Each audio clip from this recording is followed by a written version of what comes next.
The following is a paid program and does not necessarily reflect the opinions of the staff or management of Visionary-related entertainment.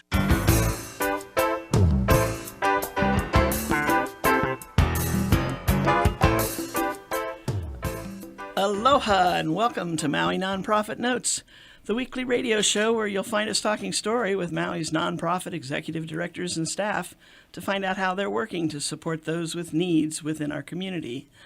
Maui Nonprofit Notes is generously sponsored by Pacific Source. If you're building or remodeling a home, please stop by Pacific Source's Cabinet and Appliance Showroom located in the Waikapu Bayshard. I'm Susie Tiemann, Executive Director of Lokahi Pacific, and your host for Maui Nonprofit Notes. During this hour, we'll share some of the experiences of our nonprofit agencies, just how they're changing lives, changing communities, and creating miracles of hope for those with needs. Today, we're going to start off the program with a couple of folks from Catholic Charities Hawaii, the Maui office, and then in the second half, we're going to talk to folks from the Transportation Department at Maui Economic Opportunity. First of all, we've got Thelma Akita Kealoha, the Maui Community Director. What a title. It's long. It's just long. just like my email. It's long. It's just like your days in this position, right? Long, I'm sure, because this is what you guys do is an everyday, long day situation, I can think, just from the description. Long day, long weekends, long evenings sometimes. I would think so. Mm-hmm. But it's vital. It's important. And we're looking at like things like, just from off your website, housing assistance, temporary financial assistance to families facing financial hardship, educational classes on proper medication management, case management dealing with foster care, and in veteran-related services through your supportive services for veterans and families. That covers a lot of territory. How big is your staff? On Maui, we actually have 4. So you current got staff. one for each. It's supposed to be 5, though, right? Because Sarah's down one staff. So, we also work with foster families. So we have a statewide resource families program that has the most amount of staff in. And then we have a ICPC, which is the Interstate Compact for the Placement of Children. And in fact, Sarah Bagley has joined us. She is the supervisor of our statewide resource families program. So I brought her because I knew she had interesting information to share about her program. I hope it's interesting. It's always interesting. It's always interesting. It's certainly interesting to Thelma. Right. And that means important. And important, and that means it's going to be interesting and important to our listeners. Do you work with like the what's the program that Mary Leva works with? Oh, Partners in Development Foundation. You work with them? We work with them somewhat? Mm-hmm. Okay, she was on the show a couple weeks ago, and constantly putting out the plea for more foster parents. Well, resource caregivers is the correct title now, right? And Mary, I believe, that. does general licensing, while our programs do child-specific. So Sarah can explain what the difference is. Okay. Do we want to dig into this particular program on this show? Yes. Does that make sense? This program on this show? Yeah. Okay. This show on this no, whatever. Sarah, tell us about it. So the statewide resource families program, we work with families that we get referred from child welfare services. Children in the family have been removed from their parents' care and placed with a relative or placed with somebody that the child has a pre-existing relationship with. So they know the child, and most of our families are becoming resource caregivers just to prevent their family member from entering a general licensed home. So the kids will be more comfortable with a family member and people they know and a house they're used to, and that will alleviate some of the problems with the transition of being removed from their parents. So Partners in Development Foundation does the licensing process for general licensed resource caregivers. Catholic Charities Hawaii helps with the licensing process for special licensed relatives. So our families are licensed for the children, for the specific children that have been removed, and then they're no longer resource caregivers once the case is closed. Okay, it's like a temporary license Yes. as long as these particular children Yep. need. So general Okay. licensed families have kids in and out, or multiple kids at one particular time, but they can be licensed forever. I see. Mhm. Okay. And now, how do you go about finding the relatives and to take care of the children? We get our referrals from Child Welfare Services. Okay. So they've already identified the family member, and they've already done the initial background checks on the family members.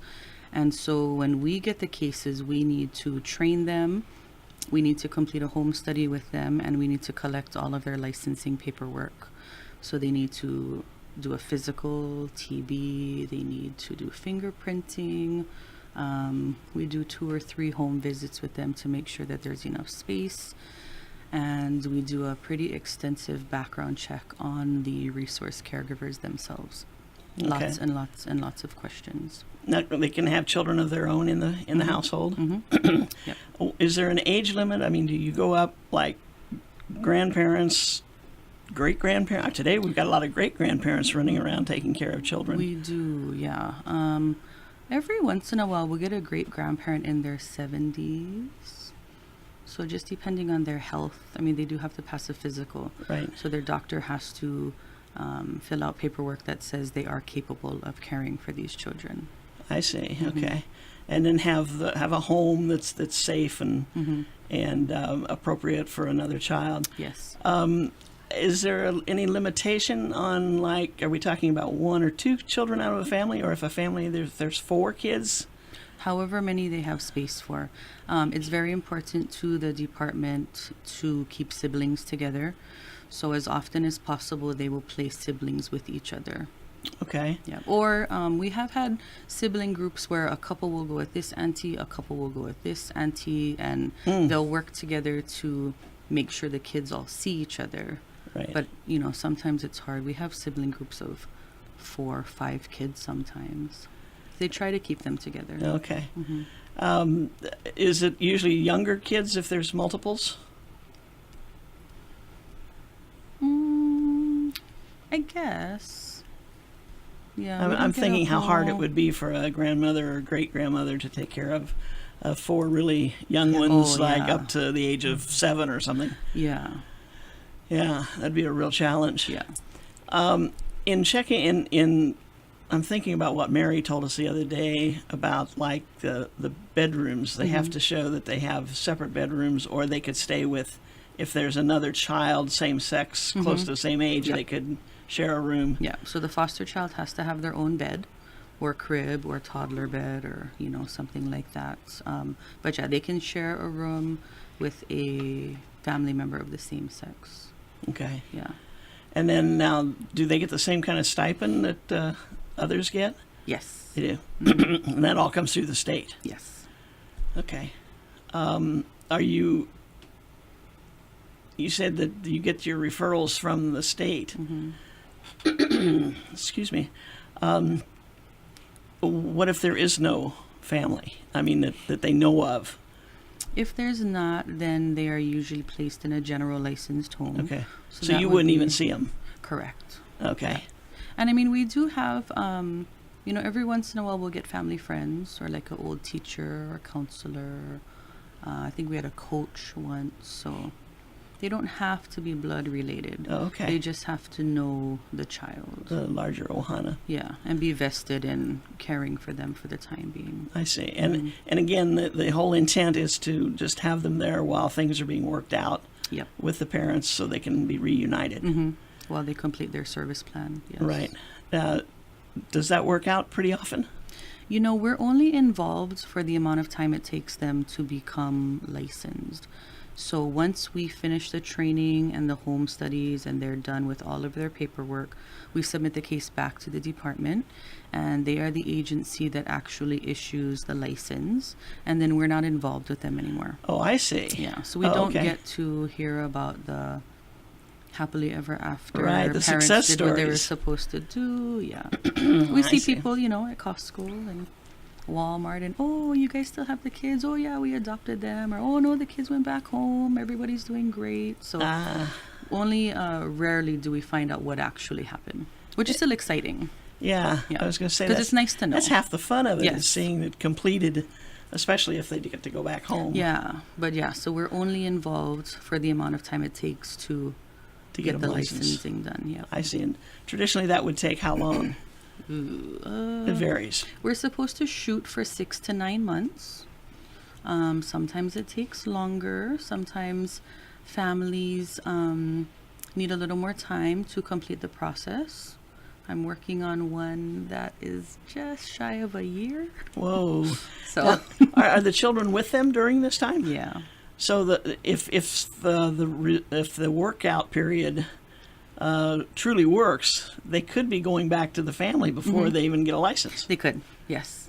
I see. And they have. They have. They have, yeah. That's a real success story, because that means everybody's working hard. Yeah. Do you find that parents are shocked that somebody feels that what's going on in the family unit is so terrible that the kids must be removed? You know, we don't have direct interaction with the birth parents. So we can only go off of what the resource caregivers say that the birth parents say. So it depends. Sometimes they think that they shouldn't be in care. And some of the resource caregivers agree that they shouldn't be in care. For the most part, they know the reason and everybody's in agreement. Yes, that was not safe. We weren't providing for them, so what can we do now? For the most part. I see. So if there's error, it's on the side of caution and protection for Always. the children. Yep. Okay. And that's sometimes maybe it takes that jar with the parents to have the kids taken out for them to decide they need to work on this. And some of it is voluntary. The parents voluntarily, they have the option to take care of it themselves before something else happens. So in some situations, the parents are deciding, okay, yes, let's do this way right now, and let's get to fixing whatever we need to fix. Right. Do you find that that once they have gone back to the family unit, that hopefully you never see them again, but does it happen sometimes that they have to go through it again? Yeah. It does. We get repeats, yeah. And the department will usually place them in the home that they were in. Not often, maybe only once or twice a year, But, and then we have a couple of families that we've seen more than twice. So every time there's a new baby, there's another case open. So every once in a while. Oh, wow. Interesting.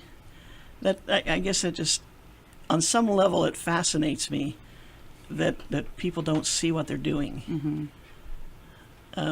It's a big commitment on the part of the resource caregivers as well. Yeah. So kudos to them. Right. Now, if it's family, of course, they can keep really close contact with them because they're right there. Yes. Interesting. Yeah, we like to remind them that even once the birth parents do what they're supposed to and they complete their service plan, they're always going to be the child's auntie or uncle or grandparent. So they will maintain contact with the children. They will still be in their lives. And, majority of the family members, especially the grandparents, that's what they want to do. They want to go back to being the grandparents. They don't want to discipline. They don't want to worry about homework and bedtimes. They want to be the fun grandparents. Right. I'm with that. Yeah. I'm cool with that. So totally understandable. And their frustrations are, usually with their children, their adult children, Right. doing what they're doing. So, they are happy when the children are reunified home safely. You just brought up an interesting point that these are children of their children. And they're probably wondering, wait a minute, why are you having this problem? Don't you understand? You never saw this in our house. Yeah. Didn't we raise you better than Yeah. that? Yeah. So it's kind of a double-edged sword in a way for them to see what's going on and to know that they need outside help. Yeah, there's a lot of with our grandparents. There can be a lot of guilt. What could I have done to have avoided this? Yeah. And most times there's nothing they could have done. Yeah, right. You know, so we try to explain that to them, and we do. There is a required training. It's 9 hours of face-to-face time and 9 hours of video. So that kind of information is covered. Not to blame yourself, just to be there for the children and get it done. Interesting. On that note, we have to take a short break. We'll be right back. Aloha from Pacific Source, and thank you for your support over the years. Pacific Source has offered more of what builders and homeowners value most in building materials and cabinet design. We've done this by offering superior customer service and products, as well as by designing kitchens and baths that are intelligent and elegant while staying true to your vision and budget. Visit our showroom in Waikapu in central Maui, where we display a variety of cabinets as well as top-name appliances like Sub-Zero, Wolf, Viking, KitchenAid, and more. We display countertops, tile and wood flooring, and several brands of windows and doors, including Fleetwood multi-slides and La Cantina folding doors. Come in and talk to our designers about making your dreams become a reality. From concept to completion, we really believe our attention to detail and superior service are what sets us apart. Let us show you what we mean. We are a Pacific Source at 515 East Oahe Way in the Consolidated Base Yard in Waikapu, just off Waiko Road. Call us at 986-0380. That's 986-0380, or look us up online at packsource.com.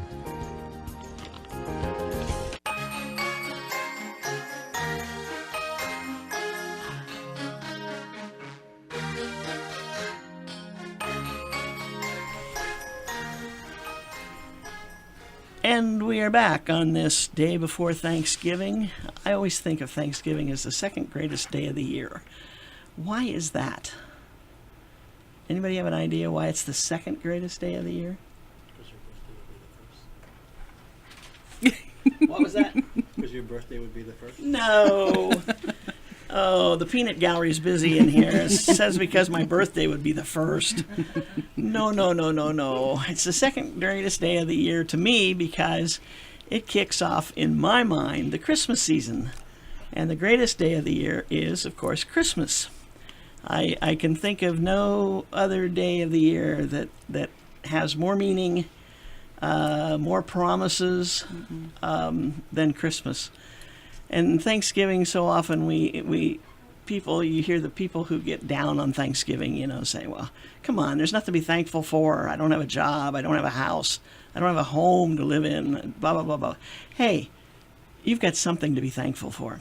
If we really looked at our lives, we can all find something, and for a lot of people, many somethings to be thankful for. And just don't make it such a closed scale that you're looking for. We may not have what you want, but you have things. And you have life and a chance to make it better if that's what you're after.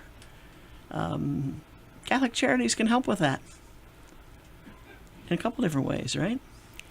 You're talking about for Christmas? I'm talking about in general. In general. Well, we try our best to do what we can for folks, and if we can't get them what they need ourselves, we try to find out if there's somebody in the community that can help them. And we do have emergency financial assistance. We have a grant with Office of Hawaiian Affairs for people who have Hawaiian ancestry who are in emergency need, and that's been very helpful to many people the last couple of years. It's also helped to pay for something that none of our other financial programs pay for, and that's with partial cost for funeral services. Oh. And also mortgage, past due mortgage. So none of our other financial assistance programs will touch those two needs. And that's for the OHA Hawaiians. grant, right? It's OHA. it's called Punavai. Okay. That's terrific. Now, we talked, and Sarah mentioned it briefly, talking about medication or drugs, drug use, and so forth.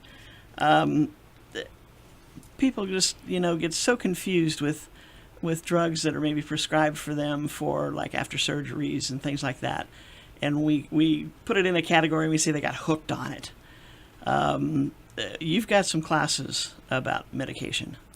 We did have medication management for seniors. It was a service provided to senior citizens. It was so they could speak to a pharmacist. They would go through a little PowerPoint to talk about just general information, and then they could make an appointment with the pharmacist and sit down one-to-one with the pharmacist with all of their medication.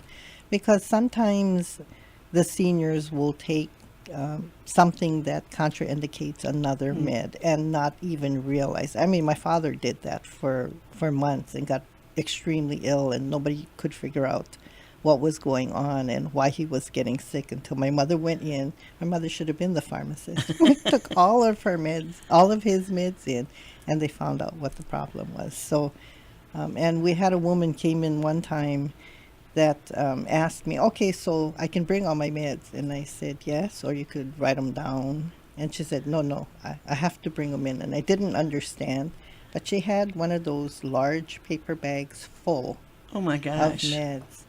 So there's quite a bit of confusion. There, sometimes they're told to take minerals or vitamins, and they don't know why. So the pharmacist was great. This was Maui Clinic Pharmacy.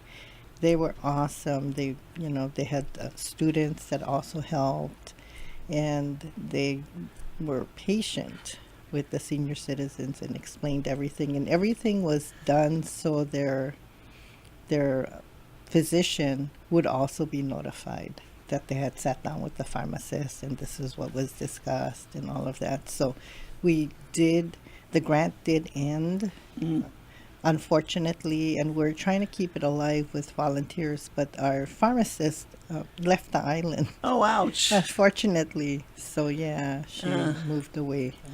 But now, in some cases, because like every time one goes to the doctor, it seems like they're being sent to a specialist. And I'm always concerned about whether that specialist is paying really close attention to the list of medicines that is on your I call it a rap sheet, Right. for lack of a better term, that you're taking. And like, who was it? Somebody said one day that the doctor asked, why are you on this high blood pressure medicine? And he says, I don't see any indication of high blood pressure on your charts. And they said, well, there's another use for it besides that, and so that's why I'm on it. And so it was like, okay, but if you didn't ask the question, you'd think they had high blood pressure. Right.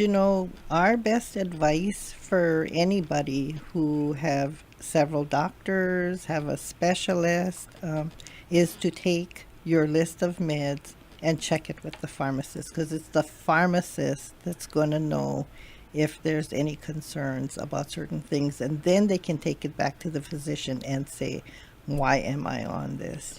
There's That's a a good concern point. for this. So that's one of the things that Sheena, who was our pharmacist, always emphasized, is always talk to your pharmacist. If you're not sure, take your meds there, take your list there, even if they come from different physicians, and question them, because the pharmacist would know. Right. And so that emphasizes the importance of going to one pharmacy. And that was the other point. It's much easier if you only go to one, because if you have several, then the pharmacist won't know why you're taking the Right. other meds. Can they even find out by checking with another pharmacy? They could, but that's a lot of that's explanations. beyond their- Right. Right. That would be an extra step, and most don't have time to take that step for most of the medications that they're handing out. And for seniors, I would think that there's a tendency to, once they start on certain medicines, it's just refill it. It's almost an automatic. So they're not sure if they should continue taking it, so they continue taking it. That's a possibility, or they're trying to save their meds because the medication is so expensive. So instead of taking it on time, they're spreading it further apart. Or when they forget to take their meds, that's another concern. So there's lots of concerns with senior citizens. Right. I can see that. Wow. Other thoughts? We've got just a few minutes. Okay, so I did want to put a shout out to Maui United Way and to the Charity Walk, because they do help fund our emergency financial programs, and they give us funding for that. So kudos to them. Also wanted to say Christmas is almost here. So once again, we take phone calls from people who cannot provide Christmas gifts for their children, and they call us up. We make sure that they have a gift for their child. We provide that also to our surf families. We provide that to Family Life Center for their general Christmas party that they have, and several other groups. What was the family? Surf families? Statewide resource families. Oh, okay. Okay, gotcha. Our own programs. Your own program, yeah. We have families from our own programs that we provide Christmas gifts to as Okay. well. So And you do that, a lot of that, because I think I remember last year you were delivering presents on Christmas Eve, yeah, if not Christmas Day. well, not that extreme, but almost feels like that. Yeah, I would think so. Okay. And then something really exciting is going on where we are planning senior housing development, and we're in the last stages right now. We're going to go to the Planning Commission in January to see if they'll get it passed. If we can get it past that, we're going to be building senior housing. So we're really excited about that. The county council was awesome. They helped us with the rental housing tax credits, to make it more affordable. Mm-hmm. It'll be for seniors between 30 and 60% of the median income. Wow, So, the ones yeah, that need it the most. the ones that need it the most, and it'll be affordable for 61 years. I mean, Wow. it's the HUD guidelines, right? You're going to build that, you're going to use this money, then you have to have it. Right. If Catholic Charities is still around after that time, it'll be perpetuity. There you go. There you go. And this, if things go as you plan, which we know hardly ever happens, but those of us in the development field know that if you praying plan that a couple this is- years, make it 3. When would you start construction? Few months after we get the green light. Gotcha. know, You're that- ready to go. Well, we have a housing development corporation already. So Catholic Charities has a nonprofit housing development corporation, and they've built housing already. Okay. So, they have their foot in the door. They know what they're doing. We're going to have case management for the seniors. So How many units is this going to have? 164 Whoa, that is a in big project. Kapolei. Yes. Is that the one across from the Queen K Yes. in that area? Yes. Okay. Wow, that's going to be a big deal. Even for us. yeah. We're really excited. Is that the first one here on Maui? For Catholic Charities Yeah. Hawaii, yes. Wow, that's great. Well, the new year is going to bring lots of fun for you guys. And I want to thank you for joining us today, and have a happy Thanksgiving. Thank you. You too. And anyone who wants more information can give you a call at 872. Well, there's 2 numbers actually. For the Christmas gifts, it would be 872-6252. For inquiries or questions or information, you can call 872-6251. Okay, 51 or 52, and one or the other will work for you. Or both. Or both. Or both. Wonderful. Sarah, thanks for joining us. Thank you. And Thelma, thank you. Thank you. Do you get tomorrow off? Yes. Yes. Good, okay. But then Friday. I work. She's off. I'm off. But we're off for the weekend. Hey, there you go. There you go. Before the rush starts. Thank you so much for joining us. And if you do have any questions, those of you out there, 872-6351 or 6352. 62. I'm sorry, 6252. Right. Great. Thank you so much. Thank you. Aloha. And now, second half of the show, come on up. Transportation. Your appointed time for pickup has arrived. And the bus is pulling in the driveway right now. Huh? It's in the window. You can just, isn't that the name of the game? Is my scheduled pickup is such and such, where are you? Kind of. Kind of. Kind I- of. Is there ever going to be a day when somebody in transportation doesn't have that as their favorite line? What? Least favorite line. Kind Where of. are you? Where are you? Where's my bus? Yeah. Actually, there will probably be a day when we can get the general public to understand how the system works. And as they continue to use it more, then that'll give them that experience as far as what their expectation is going to be. So yeah, we hope to get to that point. And as people age out, more education goes in. I got you. Yeah. I got you. It's continual rotation. So, but right now, if I'm saying I've got a doctor's appointment at 9:30, and it's in Kahului, say Kahului, and I live in Kula, what time would you pick me up for that?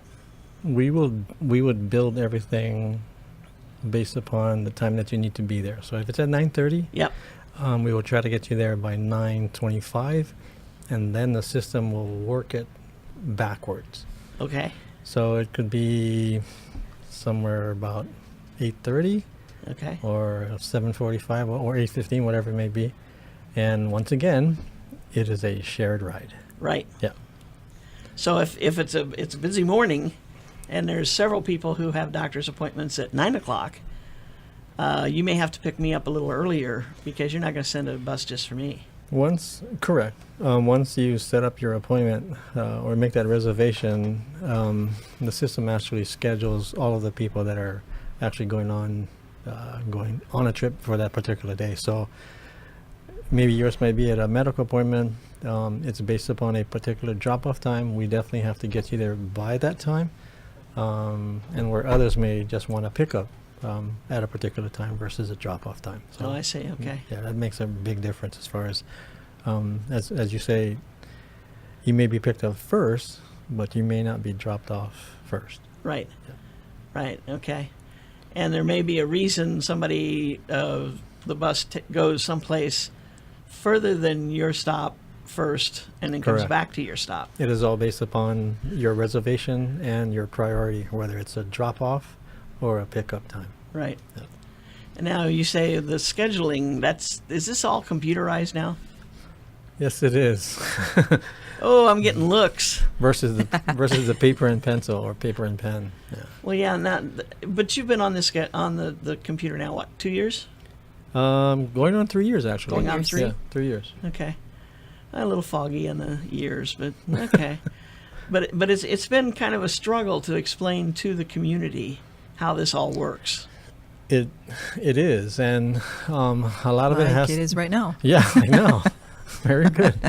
It is because there's a lot of education as far as what MU has provided over the years. I could actually say decades, versus this new change in the system, and that's just due to the fact that we're required to report all of this transportation data back to the county, and in turn that gives us the opportunity to also look at options as far as expansion or trying to keep our current system intact. And so in reporting back to the county, does that then go to state and federal and beyond? Actually, the national transit data actually goes to the federal government, Okay. and that's all collected by the County of Maui Department of Transportation, and we Gotcha. turn that info in. Has anybody ever looked at that stuff and sent you a note and said, hey, if you make this one little change, you could do this and this so much faster or easier? I'll bet nobody even looks at that when you get to that level, do they? Like Tell you me said- truthfully, have you ever gotten a note from anybody at that level? I got a note, not specifically a note, maybe an email. But it's the process can be technical. I think we believe that when we implemented the new software program, that was a big projection as far as the system being able to collate the data and help us with the reporting process based upon the requirements of our paratransit program, which is a federal program, and being able to meet those requirements on the county end as well. I see. Now, are we kind of unique with the way that Maui's laid out, where we have so many rural areas coming into one central area? Because really, the buses are focused on getting people to Kahului and Wailuku, aren't they? I mean, I don't see that much activity like from upcountry to Lahaina or upcountry to Kihei. Yeah, I mean, you only shop or go where you need to go, which is at the closest proximity. But if you need to go somewhere else, that's also provided as well. But a majority of the business actually is located here in Kahului and Wailuku. Right. So you're bringing people from Lahaina to here, Correct. from Kihei to here, not Yes. here to there, so to speak. Even Lanai. So That's true, you do, but you have a little bit of help with that one. Yeah, we do. It's called a boat. It's called a bus, a boat, and a bus. yeah. In that order. In that order. Gotcha. We got to take a short break. We'll be right back. Aloha from Pacific Source, and thank you for your support over the years. Pacific Source has offered more of what builders and homeowners value most in building materials and cabinet design. We've done this by offering superior customer service and products, as well as by designing kitchens and baths that are intelligent and elegant while staying true to your vision and budget. Visit our showroom in Waikapu in central Maui, where we display a variety of cabinets as well as top-name appliances like Sub-Zero, Wolf, Viking, KitchenAid, and more. We display countertops, tile and wood flooring, and several brands of windows and doors, including Fleetwood multi-slides and La Cantina folding doors. Come in and talk to our designers about making your dreams become a reality. From concept to completion, we really believe our attention to detail and superior service are what sets us apart. Let us show you what we mean. We are a Pacific Source at 515 East Oahe Way in the Consolidated Base Yard in Waikapu, just off Waiko Road. Call us at 986-0380. That's 986-0380, or look us up online at packsource.com.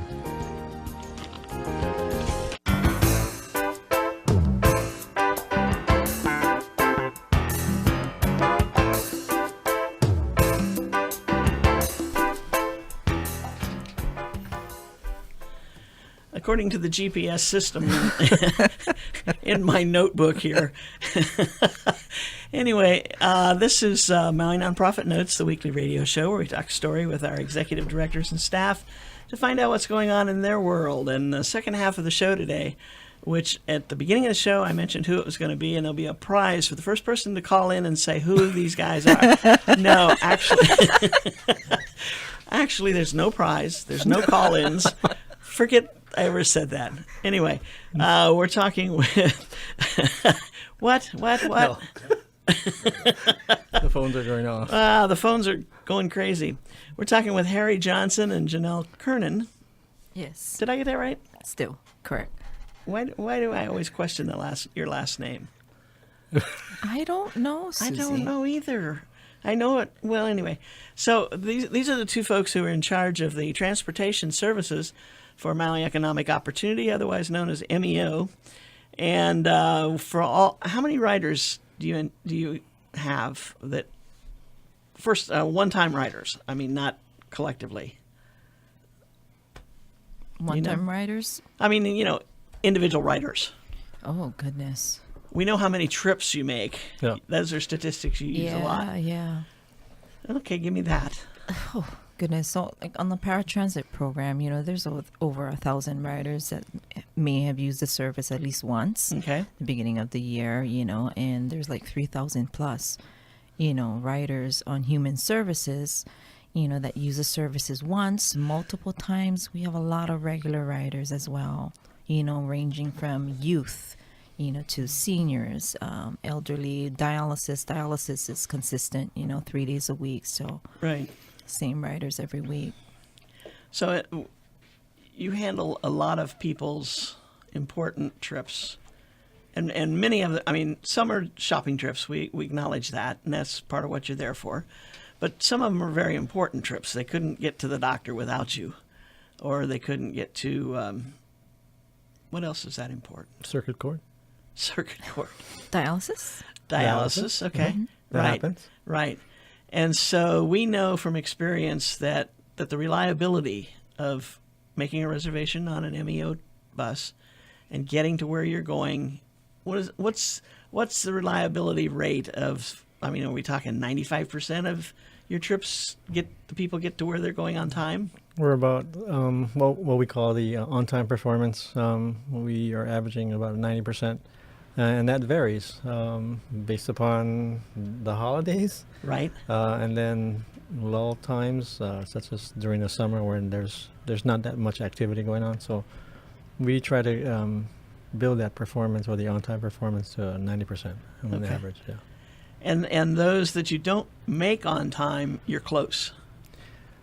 You may, so let me give you an example. Okay. Because you have varying circumstances, when we had the electricity that was out, Oh, wow. Yeah. that would be an extreme. Yeah. And then you would have traffic congestion, accidents, or whatever Right. it may be. And the normal stuff would be getting clients on board in the time allotment, and vice versa. And it just varies from day to day. But normally we'll try to keep it so that we can maintain their on-time performance for where they need to go. Right. Are doctors pretty accommodating if there's like the day of the power outage when everybody was off, except for the doctor's office? They had their own generated power in many of the medical places. I would think that day they would take care of people. I mean, if somebody got there late because they were on the bus and it got stuck in a area where the traffic lights, of course, were out, and the traffic was jammed up on, say, Hana Highway, which was a good place to get jammed up, they would accommodate somebody that ends up showing up a half an hour late, wouldn't they? We have heard from clients that potentially are running late for their appointments, where the physicians are willing to accommodate their time based upon the circumstances, so we hear that happening quite a bit, and of course we try to be as accommodating as possible Right. and getting them there at that time. Right. Yeah, Right. they're late, but we're getting them there. So for the clients, it's so vitally important that they depend on us to get them to where they need to go, and for us having that understanding and compassion that, hey, you know what, this is important to them.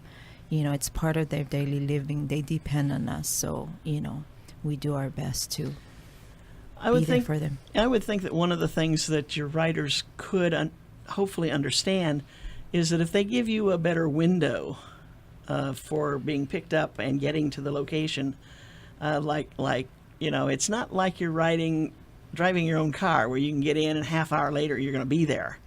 Don't even try that expectation, It's that understanding of the shared ride that can be a deterrent for a lot of people, because if I drive my car, this is going to take me 5 minutes to get there, but you have to drive your car. Right. Whereas with a shared ride, you're building your community awareness with everybody else who's also on that bus.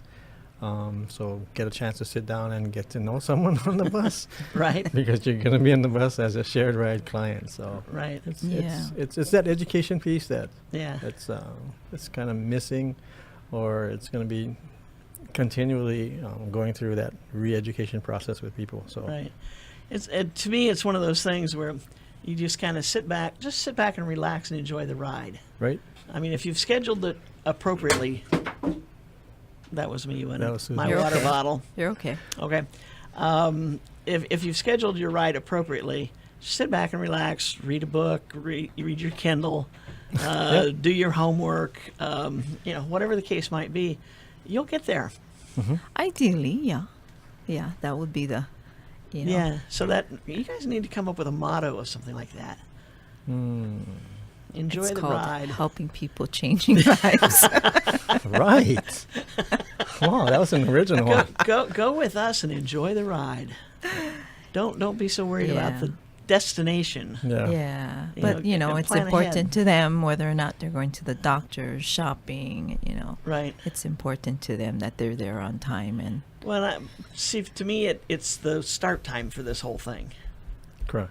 You may be the first one picked up, and as you say, it's shared rides, so there could be, you might be What? the last being dropped off. Yeah. yeah, and so prepare. Don't plan on having 10 people at your house for dinner at 5 o'clock. If you're, if you're coming back on a bus that leaves somewhere at 4.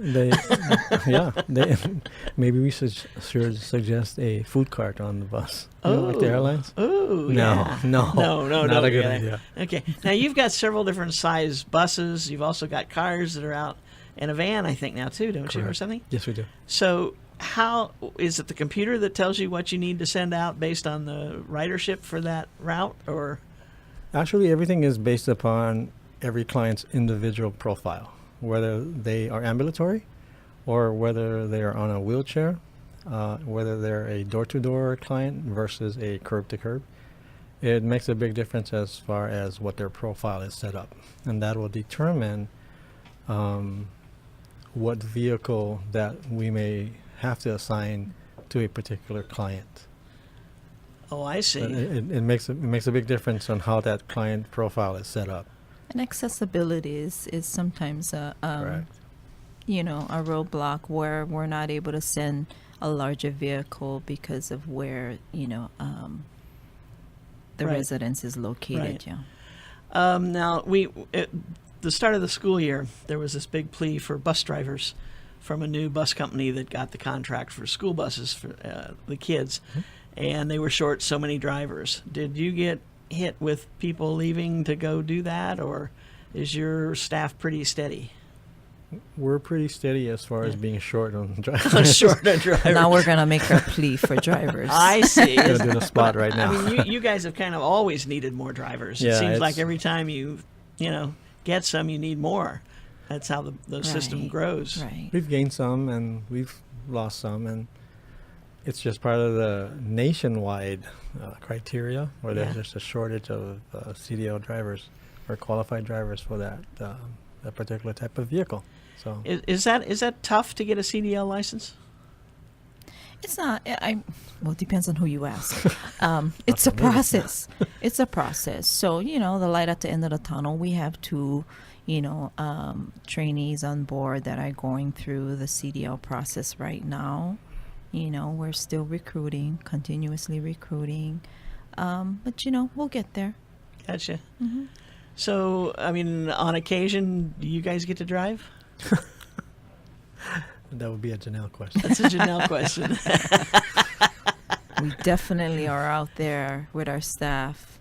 You doing do what whatever we it takes can. to move we the do people. whatever we can. It takes. Harry's out on the road. I'm out on the road. The clients, drivers are shocked we're out on the road, Yeah. but we're out on the road. The clients will normally ask, "Oh, you must be a new driver." Yeah. Are you new?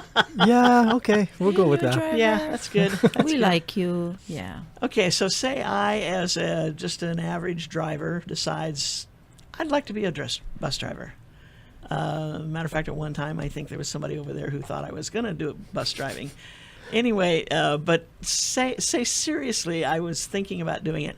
What kind of time would it take from just having a standard driver's license to becoming a CDL driver would I look forward to? How much You mean training, the timeline, time-wise? time. Yeah. Takes approximately 6 weeks. Oh, really? Yeah. That quick?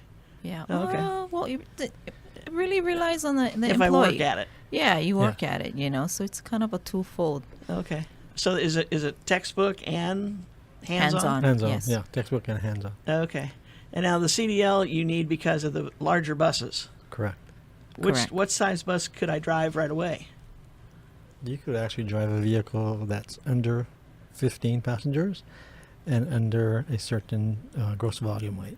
Okay, so that's kind of your standard ones that you see shuttling around town? Yeah, just the smaller Yeah. ones, anywhere up to 8 passengers, typically a vehicle of that nature, or up at the most 15 passengers. Okay. Yeah. Interesting. No, you see the wheels turning. No, I don't want to be. Yeah, I was going to say, do you need an So you need application an right now? application, Susie? I think we can get you online. I'll help You you think fill so? it out. That's right. It is online. So now, is there an age limit? For a CDL driver, it's 21. You have to be Like at a least minimum. 21. Uh-huh. Max? You have to be able to see, read, talk. I'm so-and-so. No. Able. Yeah. Yeah, it's as long as you can Pass the DOT pass the physical? DOT physical, Okay, there you background go. Yes. checks, and Clearances, yeah. the requirements for a CDL. Yeah, you're Okay. good to go. Cool. Interesting. So, have you seen some encouraging activity as far as people wanting to drive? Or, Yeah. I mean, with such low unemployment, I mean, I would think it's crazy. They'll go with the money first. Oh, I see. Yeah. Okay, and there's more money doing other things. Uh-huh. Yeah. Yeah. Oh, you have But you don't have that drivers. satisfaction. Well, Isn't it satisfying to be a driver? it is. Let me see. You're helping. You're helping these people with their everyday lives. You know, for us, Harry and I, you know, and our supervisors are on the road as well, you know, and we come from a perspective where, you know what, the clients are always the priority. You know, being short-staffed, that's one thing, but you go out there and you have a deeper appreciation for the work that you do, that you're able to contribute to the fact that, you know, you have drivers, almost 50 drivers out on the road daily, you know, if not more. You know, and we see it for Wow. what it is, you know, and Yeah. this is why we do what we do. That's terrific. And you've got some long-term drivers. You've got some people who've been with you for, what, 20 years? 30 more? Yeah. 30, 30, 20, really? 20 Yeah. years. I 20? think the longest, yeah, As a matter of fact, 10-year driver is 20. There's actually one who's retiring. At Yeah, least we have a one. driver that's Yeah. retiring Really? next So month. Wow. And she's been there Yeah. for a while, so yeah. That's interesting. That's great. I mean, I give them all the kudos in the world because it's not always easy, I'm sure. And It's yet, a piece of cake. it's a piece of cake. Cupcake. She needs to go. Yeah, she needs to go on a different route one of these days. Anyway, Harry and Janelle, thank you for joining us. Any last thoughts before we have to call it a day? I have, if I can do a pitch, we are actually having a fundraiser for the company. It'll be on March 3rd. Oh gosh, And- everybody in your place is pitching that. Really? Yeah, no, really, seriously. Wow. But go ahead, March.